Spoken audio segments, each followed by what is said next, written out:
What's up, everybody? Welcome to the Two in the Teal podcast. I'm Ethan. I'm Marcus. Thanks for riding with us. We're going to be here with you all season long. A lot of tears, a lot of happy times. Give us a like and subscribe. Let's freaking go. Happy Victory Sunday. Marcus, the Jaguars leave London with a dominant 35-7 win over the Rams. Trevor Lawrence had only 182 yards. Seems like he threw for more than that. Trevor Lawrence threw 5 touchdowns. What a dominant win, man. I mean, I don't think you can ask for much more leaving London like that. Just completely shut out the Rams. Jaguars show once again that London it's their town, man. It's Jacksonville 2.0. You couldn't be more wrong right now. Ethan, What do you mean? I think you're experiencing what they call denial. And Denial, how so? you may have seen the tragic events that unfolded before your eyes, and your brain is compensating for the emotional damage that you were just caused. Well, what do you? We got stepped on, dude. I'm sorry. Did I mix up my uniforms out there? Was I that the think Jaguars so. getting blown out? We got stepped on, and No. we got like humiliated to the Oh, extreme, no. my friend. I'm sorry to be the bearer of bad news. Oh no! I was having the best morning of my life. No, it's a bad morning, Ethan. It's a bad Marks, one. I've had 5 drinks already today. Yeah, good for you, man. I think you started drinking out of depression, perhaps.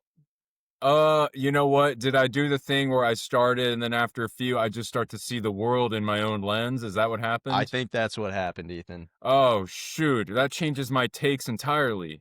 Yeah. Oh, shoot.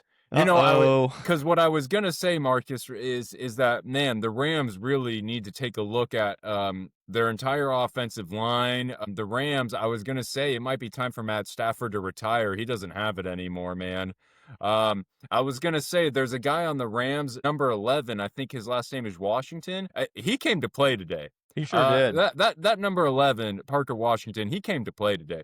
He came to London to play football. Number 11 and number 12 came to London to play football. He showed up, Ethan. I'm not sure what everyone else was doing. Me neither. And there's some guys here and there who had fine games themselves and everything, but outside of number 11 and number 12, Marcus, I thought, did you guys come here to sightsee? Did you guys come here to have some full free English vacation? breakfast? I mean, a little bit of a vacation. I mean, Marcus, did that Monday night game just take everything we had in the tank? Look, we did talk about how that Monday night game was our Super Bowl. It was our Super Bowl. I think that this team is a lot better than what they're showing. Yeah. I think they should quite honestly, and the rest of Jacksonville fans, we should be a little bit embarrassed, man. Because we came out. Hey. So how did you think we played today in London, Marcus? Pretty bad, dude. Not pretty bad, like Sorry, really bad. technical difficulties. Little Accidentally technical stopped difficulty. recording. That's okay. I mean, nothing's going right for the institution today. And to be honest, we're a part of the institution, but we played really bad. But Ethan, I wanted to talk about something that was not Jags related, but it correlates in a way. And I want to talk about this football team. So there's a football team out there in college football that came around in 1896. So a long time ago, they had their start. So they're a historic football team, and this is the Flying Fleet, Erskine football out in Due West, South Carolina. Yeah. And so in 1952, they shut the program down. Okay. Oh. So they had a football team, they had a football program, and then shut down. Okay. Wow. Now in 2020, they decided that they wanted to revamp this football program. Okay, from scratch, right? And none other than our well-known Coach Boyd, Augustus Quint Shapley Boyd's father, is the head coach there. And so I'm repping Erskine football today because I am an Erskine football fan. I think I their history is outstanding, and you know they have so much heart over there in Due West. Yeah. Now I want to just take a moment to look at some of the records, right? So brand new football team, okay? They shut down from 1952 and they opened back up in 2020, okay? They've had losing seasons, right? They had a Expected. 70-year hiatus. Yeah. So they completely were gone, right? And then they came back and they've had losing seasons because they're rebuilding, they're developing, and we never shut down for 70 years, Ethan. Okay? We are a professional football team with players that are getting paid millions of dollars to operate the way that they did today in London. And let me tell you, I'm going to go Marine Corps on this, Ethan, and I am so frustrated with the way that they're putting together the offense, man. They're not moving the football at all. They are so fundamentally unsound and undisciplined looking out there today. I just about lost it. So I love Erskine football because these guys are playing off. They don't even have a home football team, okay? And they're going out there and they're playing their hearts out. They don't even have like a home stadium. They play at a high school stadium, right? But the kids, dude, they are in it. They're not winning games. That is a football town, a football team, and they might not have gotten the wheels rolling yet, but man, are they football and man, are they passionate. When we start playing bad, Ethan, it's like, no one like me, like, woe is me. Dude, and I just cannot get over it, man. I'm so frustrated with the Jaguars right now because we started out so hot, dude, and we showed so much talent and so much ability, and the run game was working. Guys were catching the football. Trevor was making throws, well, sort of. And now here we are, our $250 million quarterback can't make routine passes. Guys are dropping the ball left and right. It was raining. Get over it. And man, what a shame it was. And I know that yesterday we talked about taking over London. London is ours. Andrew Jackson. Can I tell you something, Ethan? The London fans are moving on, my friend. They are moving on. Yeah. Sorry, everybody. No. That was look. So what are we now? 4-3. We're 4-3. We look like a below 500 football team, but 4-3 I think is a little bit more of a like that feels right. 5-2 would have felt a little like really. Thanks for bringing me back to earth a little bit. If you had told me before the season, Marcus, that hey, that 4-game stretch before the bye week of 49ers, Chiefs, Seahawks, Rams, you're going to go 2-2 in that. I would have taken it. I'm going 4-0. I would have taken it. I would have been like, that's a huge victory if we can go 2-2 in that somehow. Look. Yeah, I agree, man. I mean, look, obviously, you can't expect them to be perfect, right? But what you have to expect out of these guys is the ability to compete, Ethan. And when in the past couple of games when they just can't compete, I mean, it is unacceptable, dude, to me. Yeah. I thought the defense competed. I thought yes, they almost shut him out in the second half. And because, by the way, I mean, Matt Stafford, Devontae Adams, with or without Puka Nacua, we're missing Devin Lloyd. They're missing Puka Nacua. I'm going to call that a almost wash.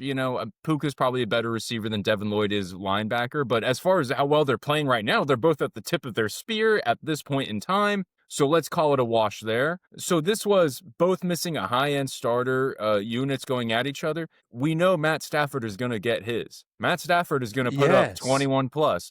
We said that. Marcus, I had to ask Quint this, is I said, I've not been in this position at any high level.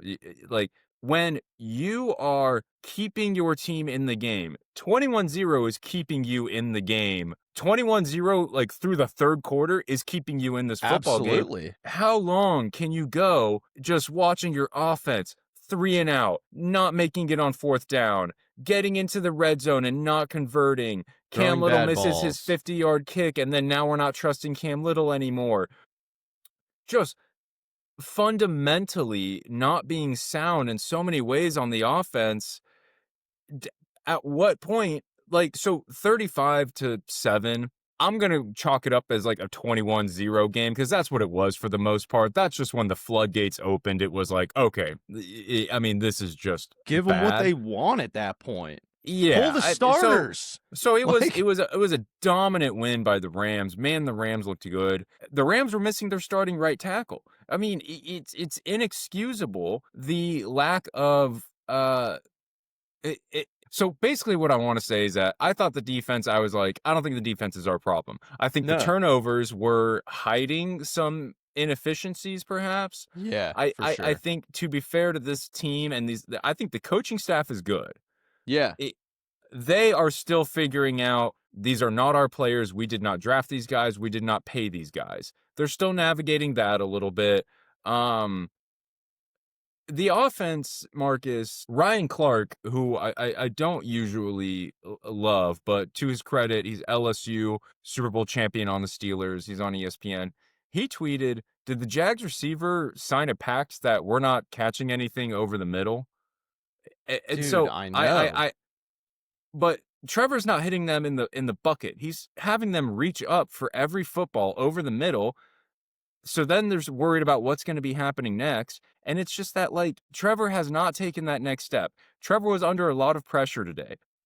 I totally get it. But when you're under pressure, you find your check down, throw the ball away. It was like he makes the easy stuff look so hard. Yeah. Matt Stafford hits his easy stuff.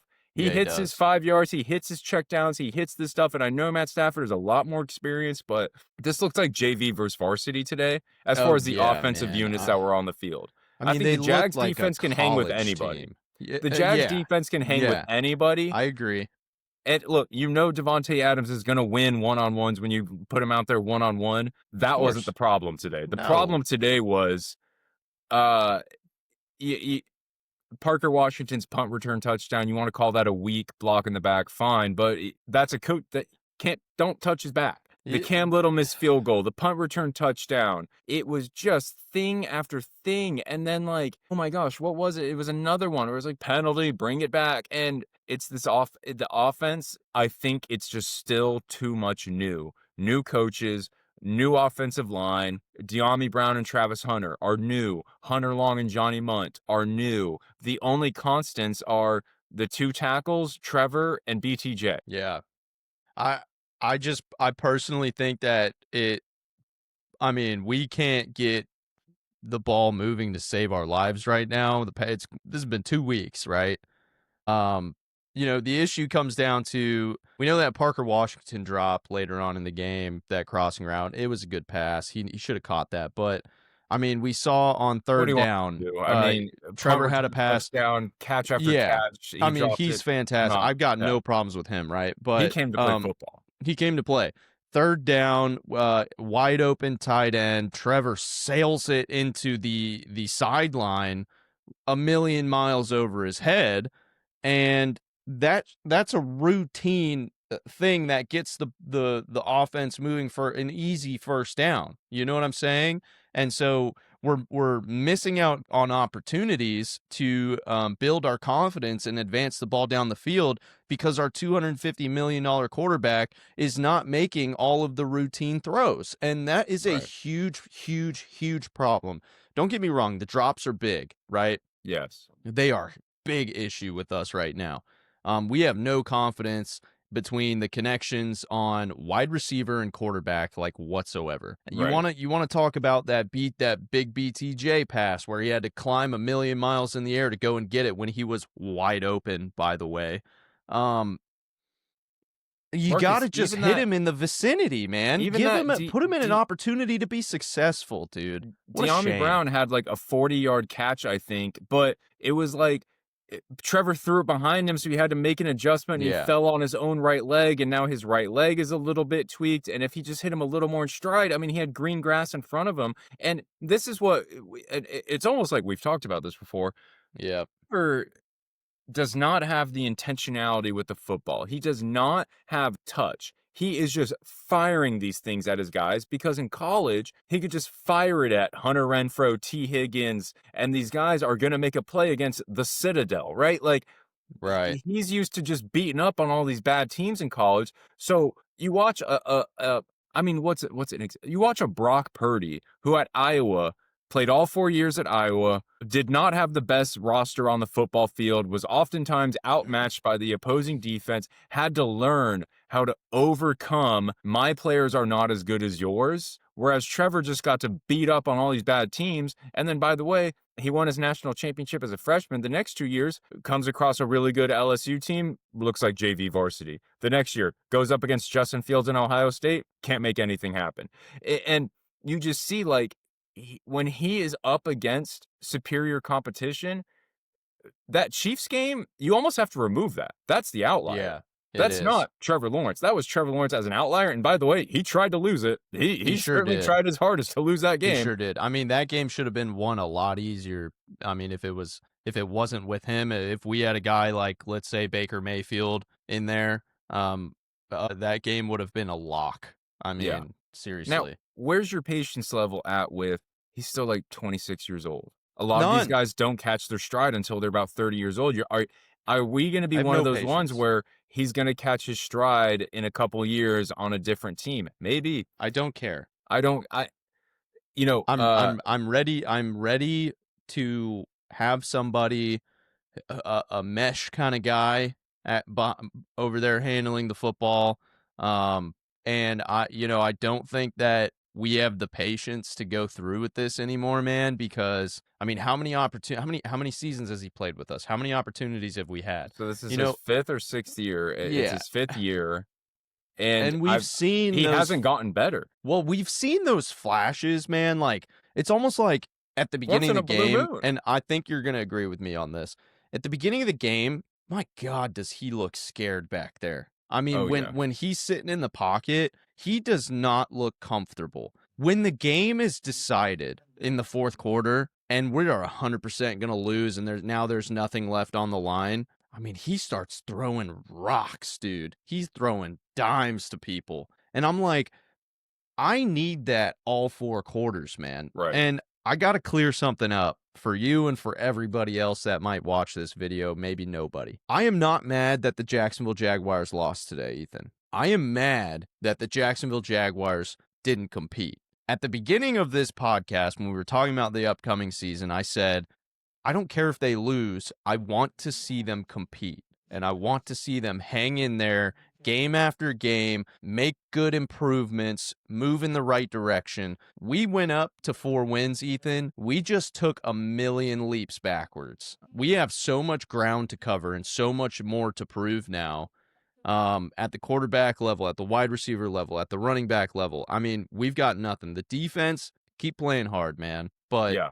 it's scary when stuff like this happens and you just start to see the walls crumble and fall apart right in front of you, my man. Like, I'm scared. Yeah, I don't think effort's a problem on defense. I think effort is a problem with the pass catchers a little bit.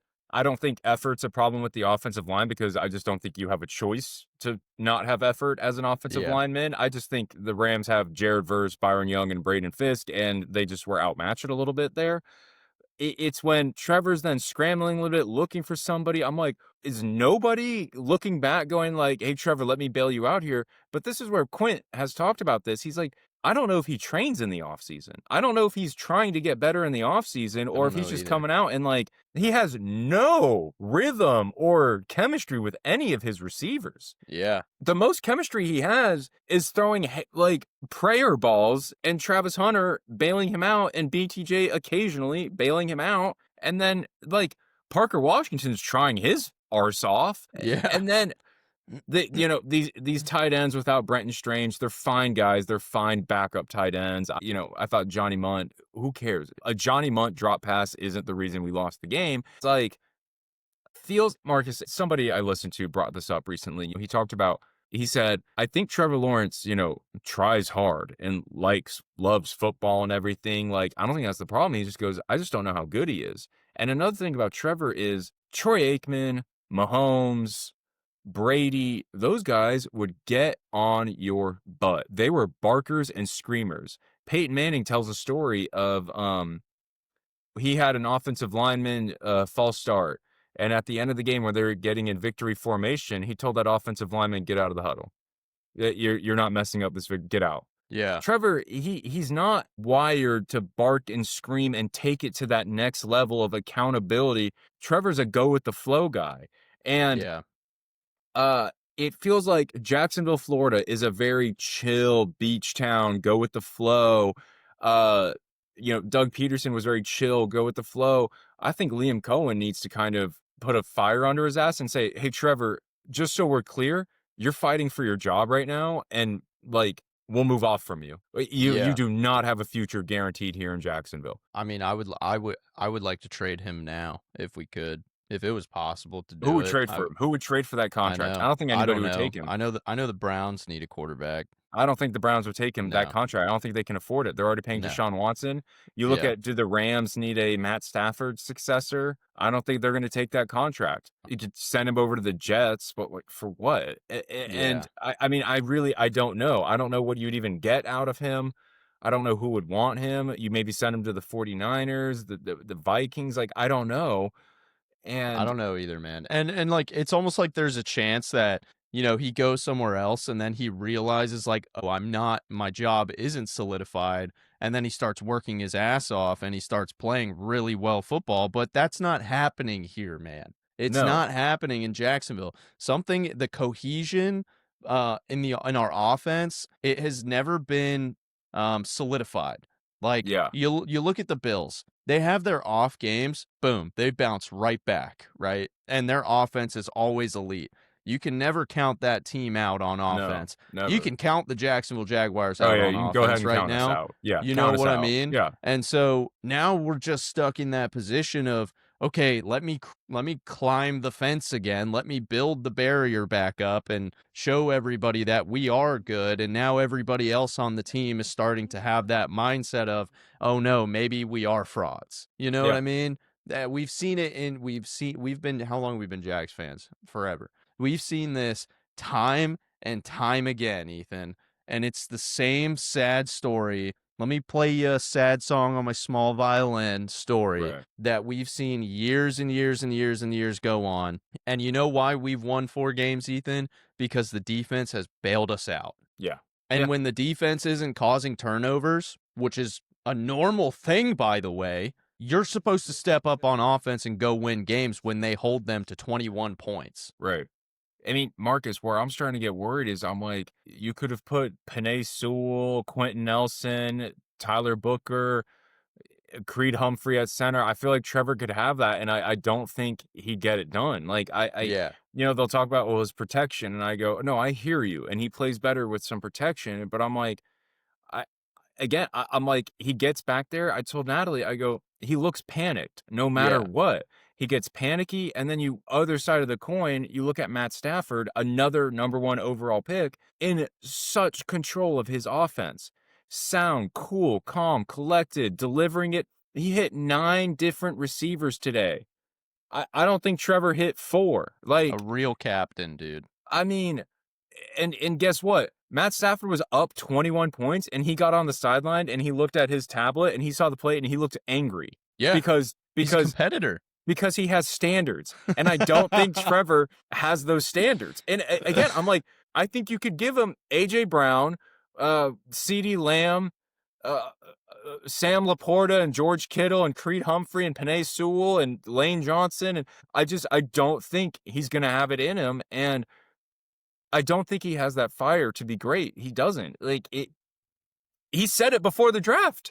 He has nothing Yeah. to prove, and football doesn't define him. It's a shame, man. It For really about an is. 8-year window, I wish football defined him. And the thing that drives me the most crazy is the amount of cash that he's taking from us. I mean, this was a bulky choice, not this. Obviously, we know that. Oh, it wasn't 100%. this regime that did that. I don't think this regime would have paid him. I think they would have No. been like No. $55 million.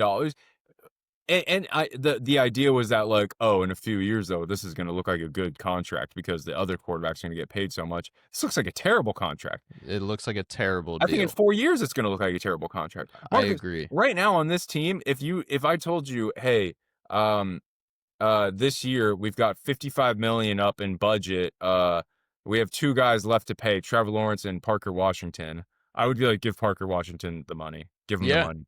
because Yeah. he came to play football. Exactly. And I'm not saying that I want a rookie. That's the last thing I want, dude. Right. I mean, at this point, who's out there? I don't know. Kirk Cousins. God. I don't care, right? If I got to give somebody the rock that's experienced, I mean, if I could have Kirk Cousins tomorrow, I would take him and I would play him on my team for 2 to 3 years, right? Mm-hmm. And then I would draft a rookie quarterback and I would have him sit behind Kirk Cousins for 2 years, maybe a year. Yeah. Let him get comfortable. Let him show if he's actually going to be able to be the step up next guy. Let Kirk Cousins go and give the kid a shot. Like, yeah. Trevor stepped in, right? We never gave him a chance or an opportunity to compete in the big show, right? Before he got his chance, right? He just stepped in. We never took the time to see, like you like to say, were you just good because you had all those guys over at Clemson and you just tossed the ball up and they went and grabbed it against Tulane or something like that, you know? And it's just there's things that I feel like we could do to set ourselves up for success in the quarterback room, and you know, right now, man, it's just not working out. Yeah. I'm gonna end on a fucking Colin Cowherd tweet. I just watched a top-tier NFL franchise, head coach and quarterback, deliver a clean, smart, crisp, 24-hour, successful business trip. I also watched the Jaguars. Yeah, what can you say? I mean, I'm really glad you guys got to bond and have fun together in London, and I'm really glad you got to go sightsee, and I'm so happy for you guys. But people paid thousands of dollars to fly to London and come see you play, and that's what you could give them. Not even a competition, not even a performance. It was just embarrassing. Again, number 11 and number 12 came to play football. A lot of guys came to play football. Number 16 didn't come to play football. Number 7 didn't come to play football. No. Some of the offensive linemen. They tried, but I'm just not sure I think they might have sailed this one in. I'm excited to see in this bye week. I think heads are about to roll. I think he is about to say, you're gone, you're gone, you're gone, you're gone. I'm taking as many picks as possible. I think they're going to go into fire sale mode, not punt on the season, but because they don't have a first round pick, do you almost say, we need more? We need more picks because we might want to trade up into that first round, whatever. It's just awful. And anyway, all right, Marcus, let's get some guys in there. Let's get some guys in there who want to be here and want to compete and are willing to put in the work to make it happen. You know, for more than the beach and the no state income tax. Yeah. If Erskine football came to me tomorrow and said, "Hey, we really like your podcast. We'll pay you. Come on up. We'll set you up a podcast room up here in Due West, South Carolina," I would say, where do I sign? Because, you know, man, it's hard. It hurts, but man, what fans are we, dude, to still come on here? You know, I'm kind of firing myself up again. Hang on a second, Ethan. Hang on just a second, Ethan. All right. Give me something good to end on. I need to go. Look, man, if we can just get the offense moving. Right. What is bye week next week? Yeah, we have bye week now, so we don't play football for 2 weeks. Thank God. Okay, so we go into bye week. We figure things out. We make moves. We put people in the right positions on offense. We know we have good coaches, Ethan. We know we've got good coaches. Trevor works his butt off in the coming weeks. Works with the wide receivers. I mean, they should be doing nothing but throwing passes day in, day out to get the assignments down. I mean, we have a chance here to keep this going, Ethan. We really do. Yeah. I'm excited to see what they do. I mean, if somebody hit us up and said, we'll give you our second round pick for Trevor Lawrence, I'd say, bye, Trevor. I'll take that second round pick. Like, we need it. Who do we start? Kirk? Yeah. Then we'll go grab Kirk Cousins. I'll take Joe Flacco. Can I have Joe Flacco? What about Mr. Sanders out there in Cleveland? No, sitting on the bench. Shador. I do not want Shador Sanders. I'll take Kirk Cousins or anyway. All right, man. You know what? At least we have the Cowboys. Hey, dude, go Jags, man, for real. Go Jags, dude. Yeah, we're still here. We're still here. I know I got a little mad, everybody, but I'm still locked in. I'm gonna watch every second of every game. Yeah, still locked in. Every second of every game. I love the Jags, man. I love them. All right. Shout out Erskine football. All right, everybody. Happy Sunday. Many all right, blessings. Guys. Peace out. Bye, everybody.